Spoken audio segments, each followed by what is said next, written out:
Assalamualaikum warahmatullahi wabarakatuh.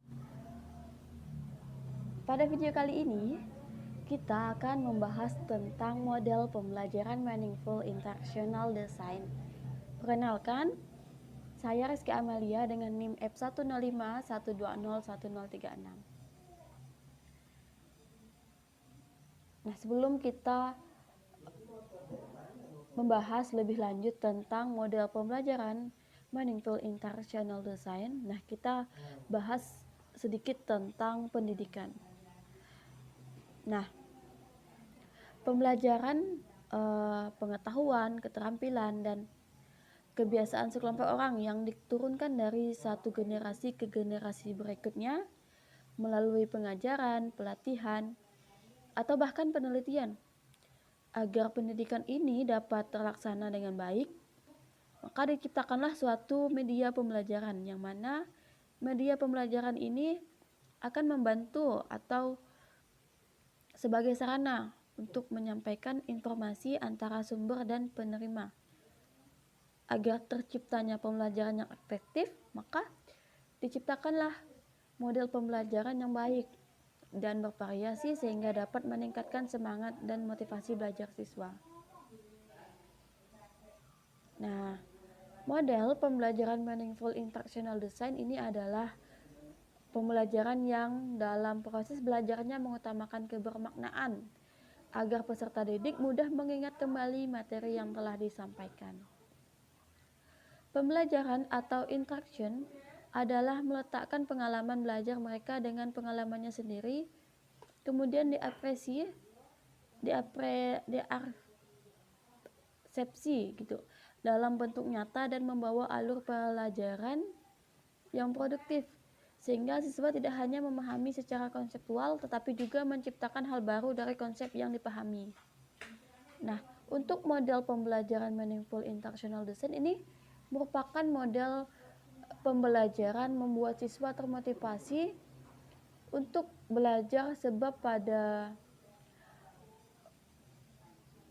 model pembelajaran ini melibatkan siswa dalam pembelajaran yang memanfaatkan pengalaman gitu kan, memfasilitasi pengalaman belajar yang relevan serta menerapkan konsep baru dalam memecahkan masalah. Nah, akibatnya pada akhirnya siswa ini akan terpengaruh atas peningkatan kemampuan penalaran sistematisnya seperti itu. Nah, untuk kegiatan pembelajaran agar terjadi berjalan dengan efektif, maka di sini akan ada tahapan kegiatan. Nah, yang pertama yaitu tahapan kegiatan pendahuluan. Nah, pada tahap kegiatan pendahuluan ini yang pertama adalah guru mengucapkan salam. Nah, alangkah lebih baik gitu kan, sebelum memulai pembelajaran, guru dianjurkan gitu untuk mengucapkan salam dan menyapa siswanya seperti itu. Nah, kemudian yang kedua yaitu guru meminta bisa juga salah satu siswa atau ketua kelas untuk memimpin doa. Yang ketiga yaitu guru mengecek kehadiran siswa. Yang keempat, guru memberikan apresiasi. Yang kelima, guru menyampaikan tujuan pembelajaran dan mengkomunikasikan KD yang akan dicapai serta memotivasi siswa. Yang keenam yaitu guru menyampaikan materi. Oke, yang selanjutnya itu sintaks, di mana sintaks ini yaitu bisa dikatakan yaitu sebagai tahap atau kegiatan inti. Pada tahap ini ada yang namanya lead in. Lead in ini adalah suatu kegiatan yang terkait dengan pengalaman, analisis pengalaman, dan konsep ide, di mana pembelajaran ini berhubungan dengan pengalaman atau peristiwa maupun fakta-fakta baru, kemudian menganalisis pengalaman tersebut dan menghubungkan ide mereka dengan materi atau konsep baru. Nah, kemudian yang kedua itu reconstruction. Nah, di mana kegiatan ini melakukan fasilitasi pengalaman belajar. Konsep pengalaman ini adalah menekankan kepada para siswa untuk menciptakan interpretasi mereka sendiri terhadap dunia informasi, sehingga siswa meletakkan pengalaman belajar mereka dengan pengalamannya. Nah, yang ketiga ini ada production, di mana kegiatan melalui ekspresi, apresiasi, konsep materi pembelajaran yang telah disampaikan kemudian diapresiasi untuk diaplikasikan ke dalam bentuk nyata dan membawa alur pembelajaran yang produktif.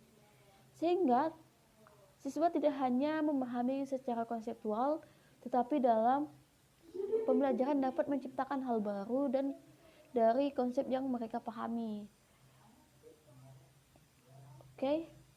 Nah, setelah itu kegiatan penutup, di mana kegiatan penutup ini guru memberikan penghargaan kepada siswa dan meminta salah satu siswa untuk menyimpulkan tentang materi yang dipelajari. Kemudian, guru menutup mata pelajaran dengan menyampaikan kepada siswa untuk mempelajari kembali materi yang akan diajarkan, seperti itu. Oke. Nah, selanjutnya ini ada kelebihan dan kekurangan.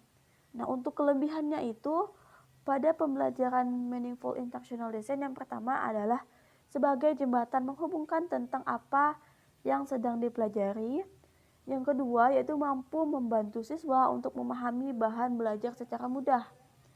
Yang ketiga, siswa mengembangkan pengertian dan pemahaman secara konsep secara inovatif. Dan yang ketiga yaitu membantu siswa membentuk atau mentransformasikan informasi baru. Yang kelima, informasi yang dipelajari secara bermakna ini akan lebih lama dapat diingat, seperti itu. Nah, jadi namanya juga bermakna gitu kan. Dan jadi akan lebih gampang diingat gitu. Oke, selanjutnya ini ada kekurangan model Meaningful Instructional Design, di mana yang pertama kekurangannya adalah belum banyak diketahui oleh banyak pengajar, jadi masih jarang digunakan. Nah, kemudian yang kedua yaitu menurut kemampuan guru itu menuntut untuk lebih kreatif atau menuntut kemampuan guru supaya bisa membuat suasana dalam pembelajaran ini akan menjadi suatu pembelajaran yang bermakna, seperti itu. Nah, jadi kesimpulannya di sini adalah pembelajaran model Meaningful Instructional Design yaitu pembelajaran yang mengutamakan kebermaknaan, belajar dan efektivitas dengan cara membuat kerangka kerja aktivitas secara konseptual, kognitif, konstruktivis. Baik, mungkin ini saja yang dapat saya sampaikan. Kalau lebihnya saya mohon maaf. Saya akhiri. Wassalamualaikum warahmatullahi wabarakatuh. Terima kasih.